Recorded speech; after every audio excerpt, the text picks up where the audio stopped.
So as Rabbi Garfinkel mentioned, I'm a couples therapist. That's what I do. Just to give you a little bit of an idea of what that means, I spend all day with people crying. That's what I do. They come into my office, and it's very intense. It's usually crisis. I'm expensive, so they usually come to me after they've already tried other options. And so it's really, so I'm here so you don't have to see me.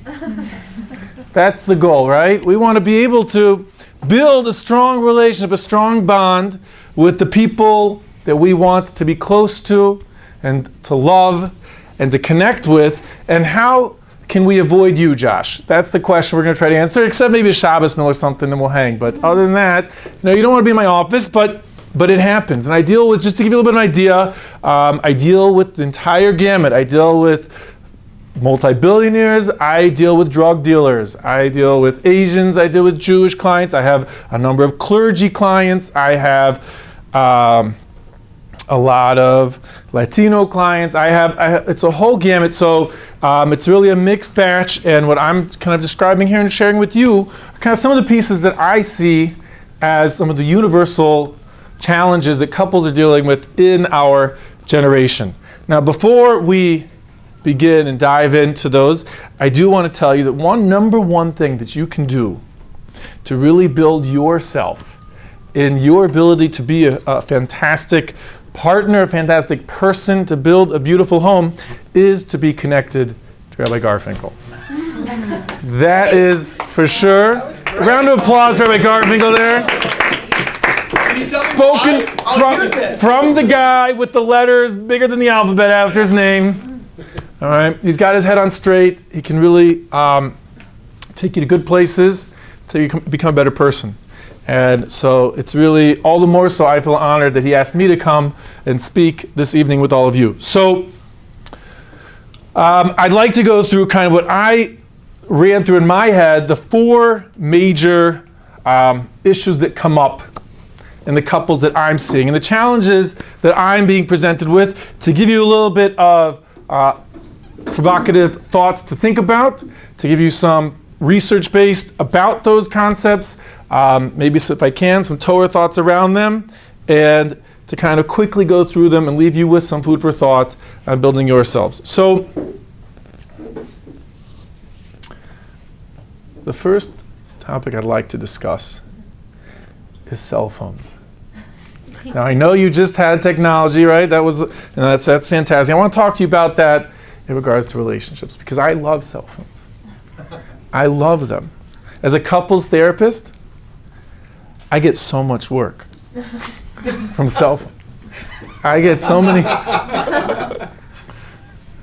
It's Apple, then you. Yes. iPhone, income. That's right. Marder. That's right. I get so much from that because it can just ruin a relationship. And I want to tell you a little bit about that. So I'm sitting there with this couple, and very common, couples have struggles, they have challenges. This couple, they're describing and exploring how she had a miscarriage, and she felt he wasn't there for her, and she felt so alone. And you can imagine it was very painful for her. It was an early stage, but it was a very difficult experience, and we're trying to heal that wound, to heal that experience and describe, and she's talking and he's really listening.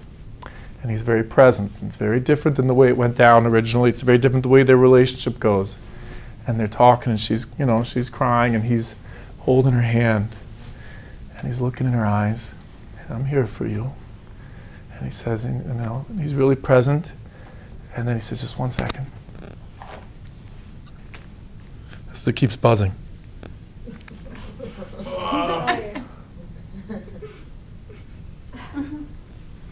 You could feel it, right? Who was it?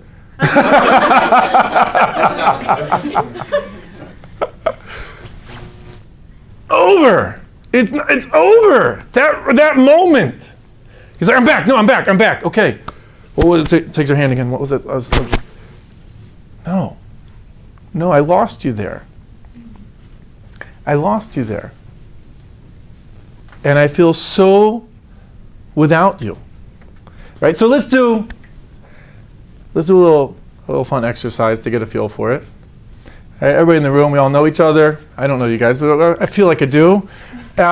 Take a moment, turn to the person next to you. You can do two of them, whatever, and tell the person two things. Same statement.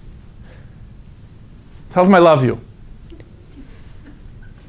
Then take out your phone, check your email, and while you're looking at your email, tell them again.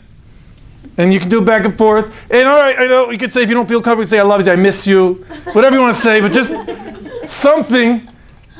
And we're going to reconvene in about 25 seconds. Go.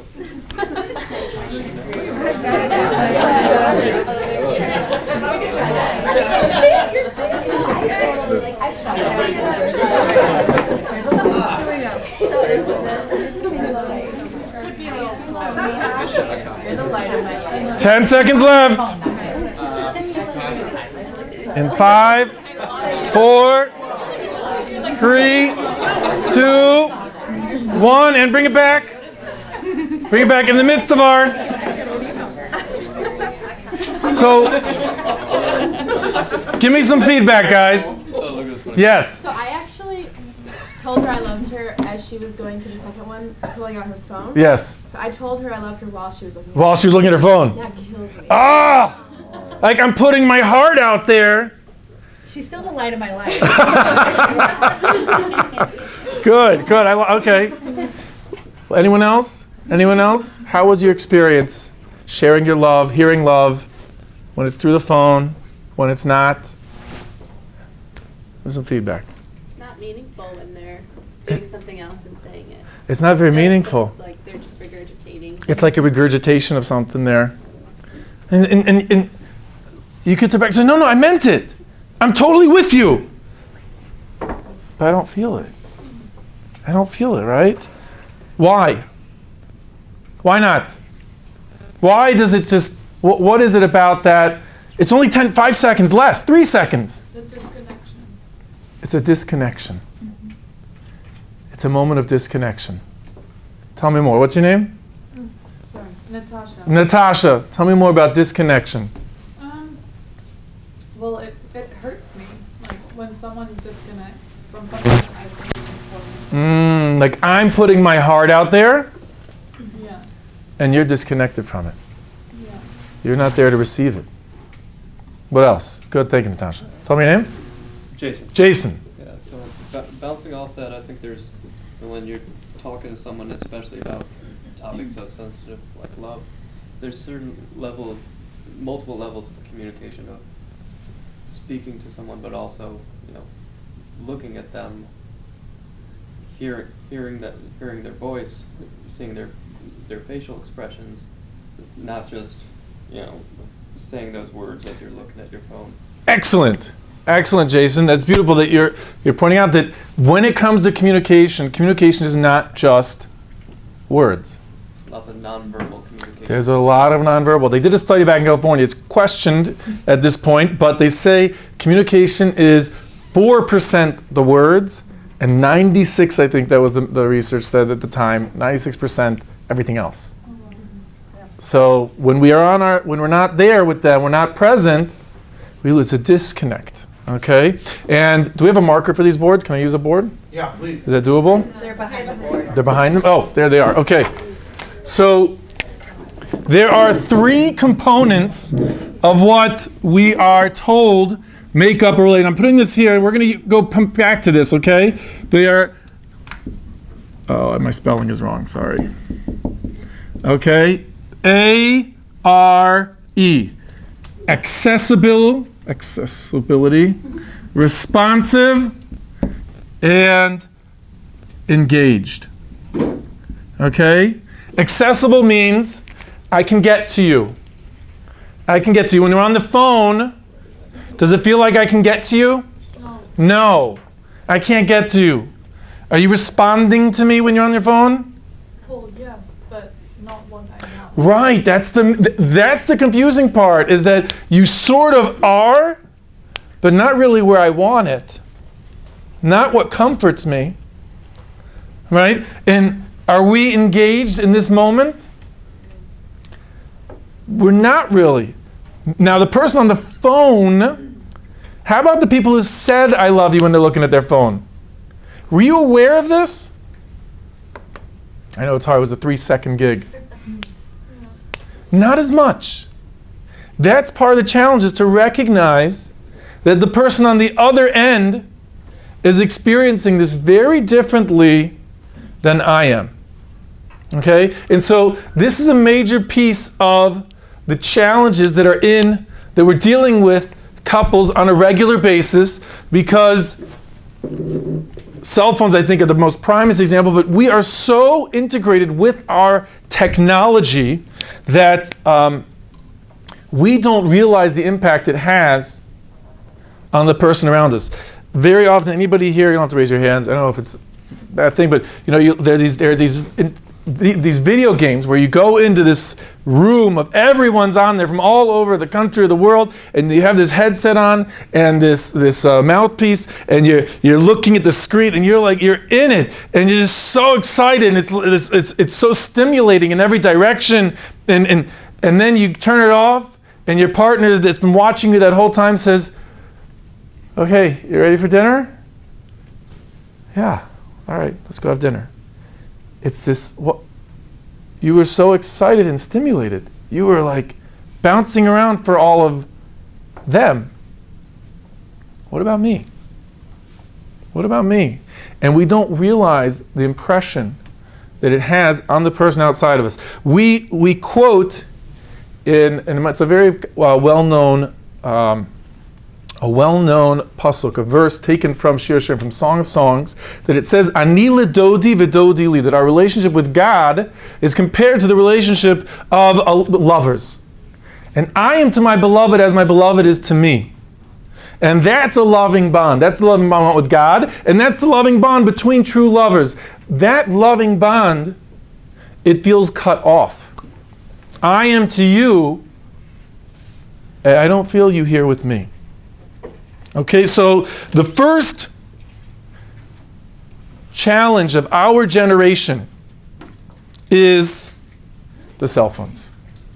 Okay, so I'd like to take 30 seconds now, practical. What do we do? What do we do with that? Because this is a reality. I don't know about you guys, I'm not ready to throw away my cell phone. And I've tried that. It doesn't work. It's really hard to be in touch. My wife doesn't even like that either. So what do we do with this? All right, help me out, guys. Don't make me do all the work. What can we do? Natasha? Use it to our advantage. Okay, give me some guidance. I don't know, what we saw last week. So, Facetiming. yeah. There you go. You could use it to be in touch with each other. Beautiful. Beautiful. Maybe setting, like how Michelle did date night without her phone. Maybe like setting a little schedule for... Oh, Michelle. It was Rabbi inspired. Oh, look at that! It always goes back there. And it was only because last week we had There you go. Rabbi Goldman. He gave you, inspired you. and I left my phone at home, and I was so haughty. I was looking at all those people, and you're not engaged. See all those people not engaged? See? There it is. So that's so putting boundaries on it. Good. We actually have within our Jewish faith a natural boundary within that realm. All right, once a week, phones are off. All right, and we have a day where we are committed to, and I can see with my kids, that makes a huge difference. And I can see with the couples that I work with, whether or not most of them are not Jewish, but when they incorporate time in their schedule without that interference, it's a profound space. Sometimes I'll tell couples, I don't want to get too caught up, I'm going to go to the next one, that I'll tell couples, they ask me for an exercise, what can they do? And I know, I can't tell them this because they'd be very offended. I know the moment they talk to each other, they're going to go on fire and be at each other's throats. So I tell them, just sit across from each other with nothing else but being present. No words. No words. I tell them to pour themselves, if they drink tea, if they drink coffee, make yourself a hot drink. Sit across from each other, and each of you drink that drink and just be present. And I'm telling you, that's not easy for a lot of people. It's not easy to do that. And it takes a lot of practice. You have to build up these muscles to be present. Okay? Moving on. Next piece.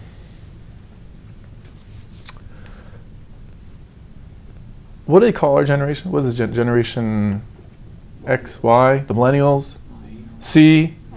If I had to give it a letter, Z. Next is Z. Gen X. Gen X. Our generation, your generation.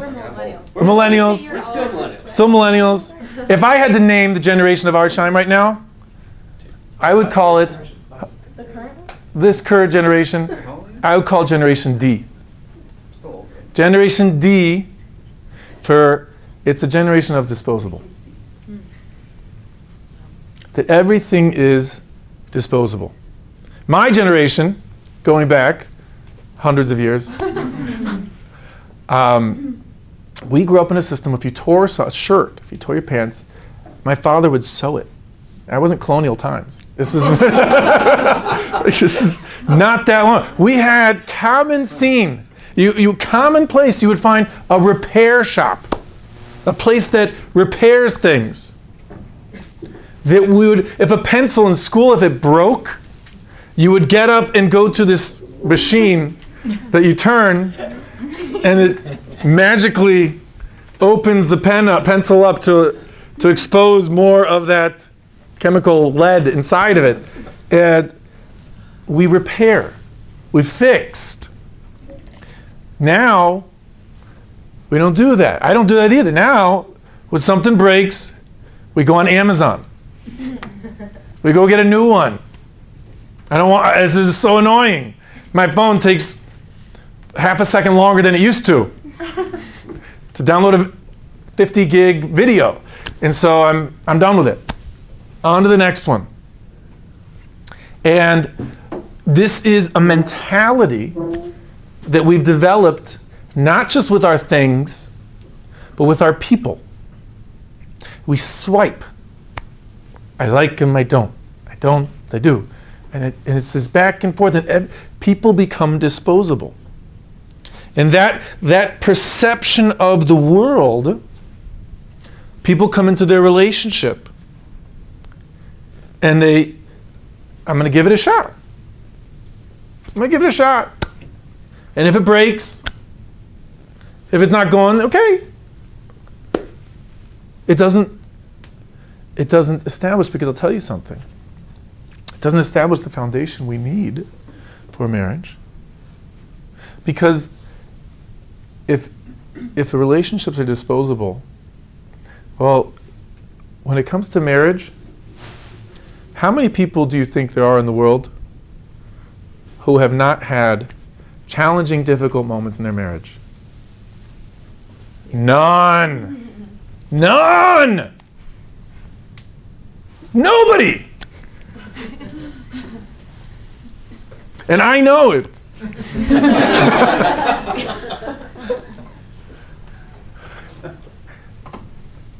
And so then now we're confronted with, what do I do? What do I do? I've been trained by the system. I've been trained by this mentality of disposable. That when something is not working right, I go get a new one. I go re-swipe. And so, now what? Now, how does that impact ARE? How does that impact, am I accessible? Am I responsive? Am I engaged? Yes, tell me again, Jason. We're basically viewing relationships as being readily and easily accessible by the swipe of your thumb. Right. And so when we have that, we're just seeing it as if I could have a relationship with just a flick. And not only can I have a relationship, I can have a relationship with that woman who's smiling. She looks happy. Every time I look at her, she's happy. And that's very appealing. It's not real, right? How does that affect my accessibility? Am I accessible as a partner? No, because you have high expectations. I have high expectations, and and I have low investment, right? High expectations, and am I really here for you? No, just for the image. I'm here for image. I'm here for help. Someone else, give me some more thoughts here. I like this, Natasha. I want to hear some. No, it's good. I appreciate that. I'm in it for the good times. I'm in it for the good times. I'm in it for the good times. There's so much out there that you can always be looking for like the next best thing. What's the next best thing for me? Right? And you know what happens? There's an inner turmoil that happens within us because we're not built for that. We're not built to seek constantly a new relationship. We are built, research has shown in the past 10 years, and it's been theorized for even much longer in the psychological world and thousands of years within the Jewish world, we're built to be monogamous. We're built to have a partner that we can turn to and for support and to feel, I got your back, you've got my back. We need that. We need that space. If I'm looking outside for the next best thing, for a new relationship, I'm not present in this relationship. I don't have your back. And if you're going out and your eyes are other directions, you don't have my back. You know, when a couple gets married, one of the blessings that we make under the chuppah is you should be like Adam and Eve. That's interesting. What about Adam and Eve are we supposed to be like? And I heard a beautiful explanation. You know what it's supposed to be? When Adam and Eve got married, there was no one else. It was just them. And that's how we want our marriage, our bond to be. There's no one else. It's just the two of us. In that experience, then that feels safe. That feels secure. That feels, I can turn to you. I can be there for you. We're accessible. We're responding. We're engaged. You know, there's a beautiful verse, V'ahavta l'reacha kamocha. Love your loosely termed neighbor, your friend, as your self. All right? You know what the Talmud says we're referring to right there? Talmud says, the great rabbis, the Talmud tell us it's a reference to our partner. That's who we're supposed to love, like ourself. That it's so dear and precious to us. What research is showing us is that it actually is a part of us. That our physiological makeup is regulated through our partner. If you want, I can email you some fantastic articles. There's beautiful write-ups and concepts that our heart rate, our hormones within our bloodstream, the comfort we feel in life, the stresses that we feel in life, we regulate through our significant other. And we need that bond. We need that to feel calm, to feel secure, to feel safe. And when we don't have that, when we feel there's, I don't know if you're there, are you really there with me? Then it shakes us up inside. So, cell phones is number one. Number two is this disposable mentality. So, what do we do with that? Practical applications, guys. How are we gonna take that in? So, how are we gonna take that into our lives and do something different with that? We have to think here. Make a bigger effort. Oh, thank you, Natasha. I appreciate that. Can you say it again? I didn't hear what you said. Make a bigger A bigger effort. Okay, good. I think it also starts with some discomfort. Like if I am the person standing in front of somebody else, choosing not to use my phone, maybe when I'm talking to them, and like forcing them to be present. You know, like there's maybe an initial disconnect, but if you can be the person to inspire somebody else to take that step too, I think it kind of, like I've seen people who who are intentional about not taking their phone out or being present, or even for me, now that I'm more aware of it and more mindful, if I take out my phone while I'm talking to somebody, like I was talking to my sister and I took out my phone because something was really, really urgent, like, I'm sorry, I'm being so rude. Like, I acknowledged it. I was still really frustrated with myself that I even did it, but like taking those steps towards making a difference, or at least starting to be mindful of it. So I hear these buzzwords that you're saying. There's this being intentional, being mindful, being aware, right? That we need to have this awareness at the front and center of our mind. That as we develop a bond with the person we love, and as we commit to each other, and we decide to get married, it's just us. It's just us through the thick and through the thin. It's just us. I was telling a story about, how's my time? I don't have is there a clock? There's no clock. Technically, 15 minutes. Oh, yikes. All right, let's go. Let's keep going. Next. Social construct. Sex. Okay, next section. We're moving on. 5 minutes left. Oh, no, I want you to talk about that. No, just kidding. We're good. So a little bit of sex ed. Major challenge. Major challenge for couples. Now, if I seem a little too comfortable around this topic, it's because I'm talking about it all the time. Right, so if you get uncomfortable, I apologize. But big time challenge. What do you think are the most common issues that couples are having around sex and intimacy? Communication. Communication. What else? Insecurities. Insecurities. Frequency. Consent. Desire.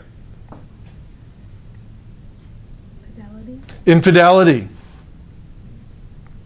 Lack of intimacy. Lack of intimacy.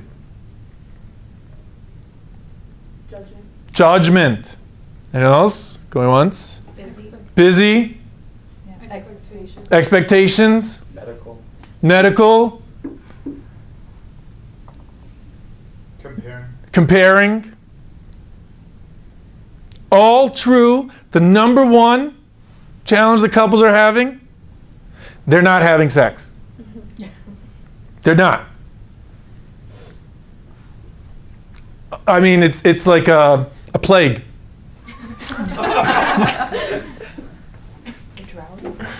A drought.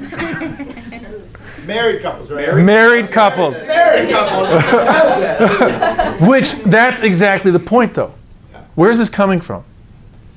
Where is this coming from in a society that is so sexually open and so sexually experienced? Why is this that it's just lacking? There's this major void in the couples. So I want to give you a little bit of background about the concept of birth control. So, anybody here born before 1970? No. Well,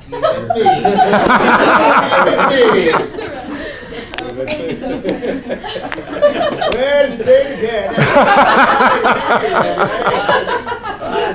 1970 was when the birth control pill, which had been created back in 1960-65, depending on by research done by Margaret Sanger and others, it was introduced. Until that point, people couldn't have sex. It was too dangerous because there was no real form of contraception that was proven effective.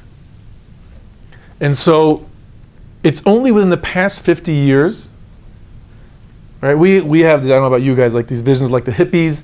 That was the very beginning of this whole concept of premarital sex. Question? What year did condoms become prominent? Later. I don't know. They were, well, in all honesty, there were condoms back thousands of years. They talk about them made out of fish skin and all sorts of Effective. right. But in a sense of the latex and the industry, I don't know the details, but the origins of the ability to be sexually active started with the invention of the birth control pill, which when it first came out, it wasn't even allowed legally to non-married people, women, and it wasn't until the 1970s that it was allowed. And so it was a very part of a liberating experience, and I think that we're dealing with the aftermath of that right now. Because these challenges that everyone's describing, judged, feeling anxious, feeling a lack of desire, these are all a major factor of this is people are coming into marriage with a very different perception and experience around sex. That they are experiencing a tremendous amount before their marriage, and when they come into their marriage, they're very often the partner is intimidated. It's intimidating that you've had so many of these very intimate experiences with other people, and are you satisfied with me? Very common challenge. Let's take it a little bit deeper.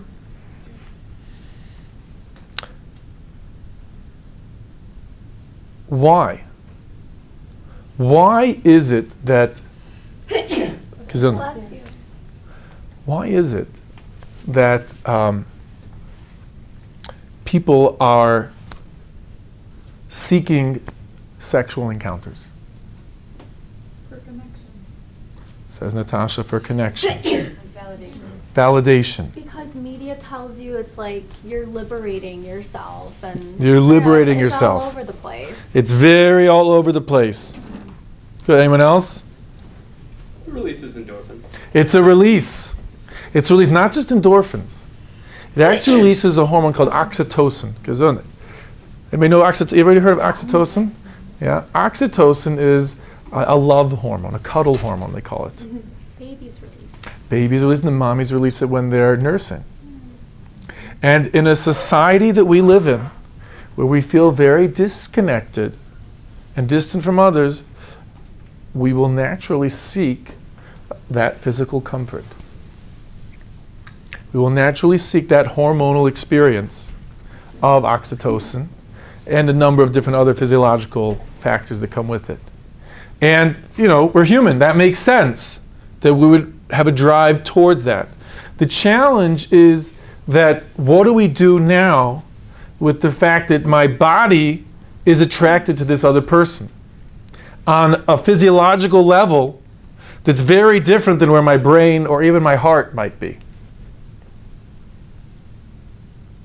And so people handle that in two different ways. They will either cut off, it's not a conscious decision, but they will cut off their emotions from sex. And sex becomes what we call sealed off sex, where it's a physical, I'm not, basically not allowing myself to consciously be aware of the emotional experience. Or they go in the other direction where it's what we call solace sex, meaning seeking sex specifically for that emotional need. When a person will come in my office and they can't sleep at night without having sex. Young professionals having sex 10 to 20 times a week because it's their drug. It's I'm stressed, and they're seeking that comfort. The challenge is then when we get married. We get married where we're supposed to have a bond, a deep bond, a loving bond, and the intimacy, the sexual intimacy is an integral part of that bond. But now we're coming in with this mentality that's confused.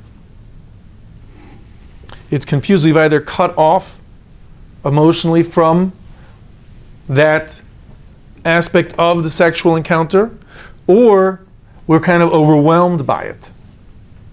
And there becomes a dance in the bedroom that becomes very uncomfortable. Very uncomfortable, feelings of rejection, feelings of anxiety, feelings of confusion, and everyone's kind of dancing and getting lost in this dance. And in the end, everyone kind of decides, let's just not dance that dance. And people can come up with lots of excuses and reasons about why, but ultimately, they're losing that chance. You know, the Torah talks about intimacy, and it uses, anybody here speak Hebrew? A little bit? A little bit, okay. That the Torah uses the word vayeda, which means to know. To know someone on a very intimate level. To connect with someone on a very intimate level. The first time is with Adam knowing Eve, Chava, that experience is an intimate bonding experience. And in a world that is breaking off the emotional from the physical, whether getting overwhelmed by one or the other, then a couple comes into the bedroom and it's a very challenging space.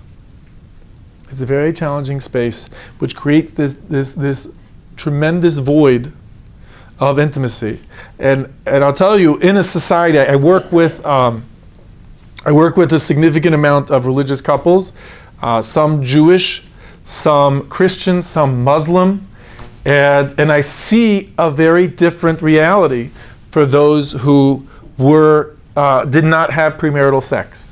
Now, a caveat, they do have challenges with intimacy. It doesn't mean it is not a get out of jail free card, but it's very different. It's very different, these couples, and this is the experience that they're having in their sexual encounter with their partner is different for them because of that.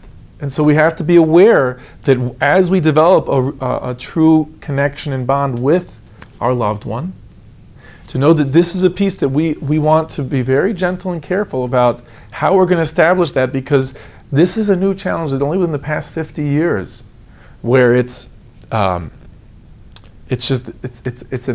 everyone's challenge, and you know, and that's something to be very aware of, something to take in, and something to implement in building a deep bond with the people that we love, the people that we want to have and to hold and to connect with. Okay? We have time for number 4? Oh, yeah. Okay.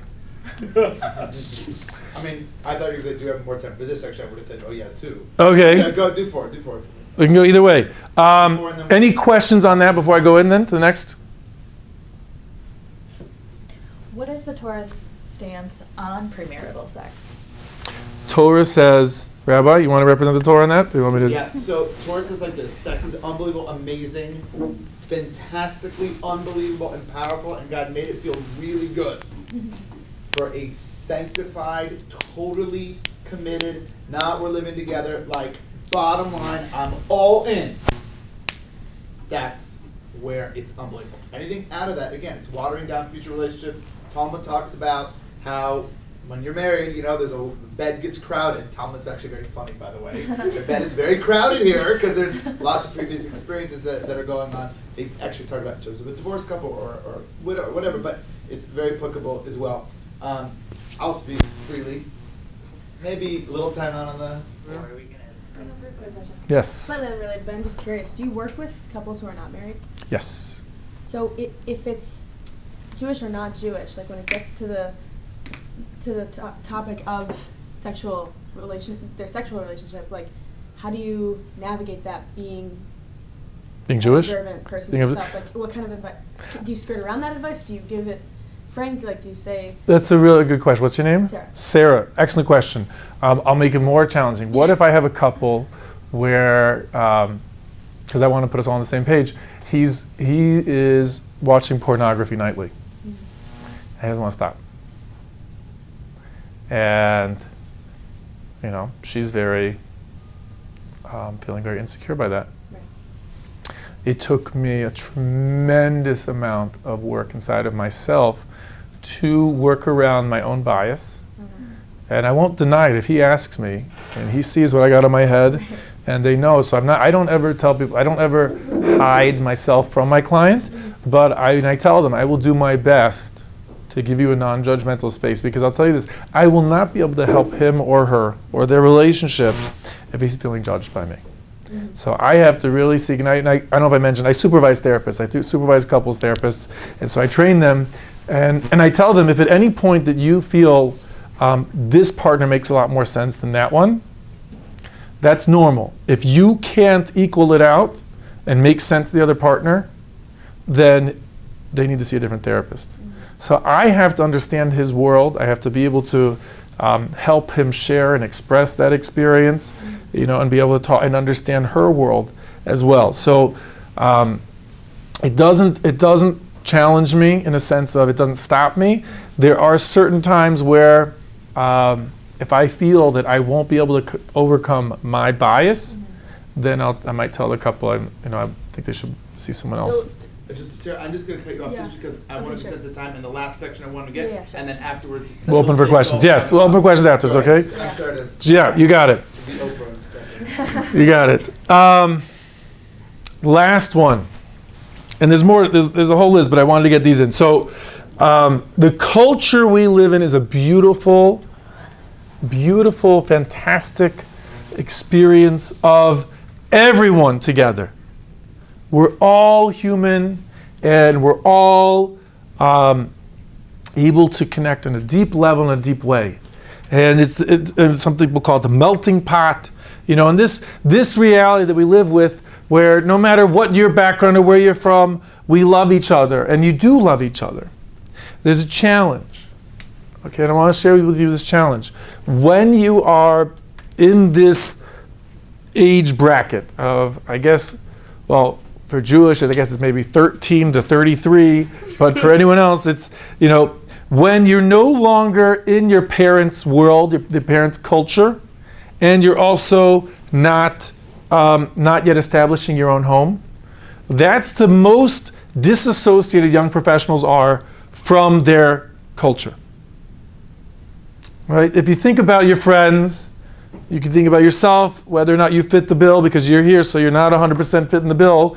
But most young professionals are not involved with their own religious background, whatever it is, Christian, Muslim, Jewish, as much as they were as a kid, and as much as they're going to be when they establish their own family.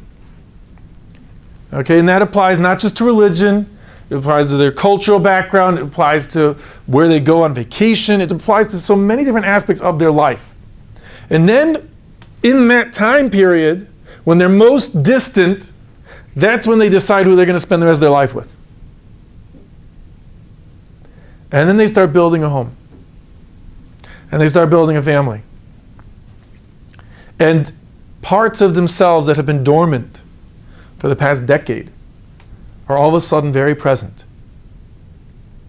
And their association with certain concepts are very different than the person that they're with.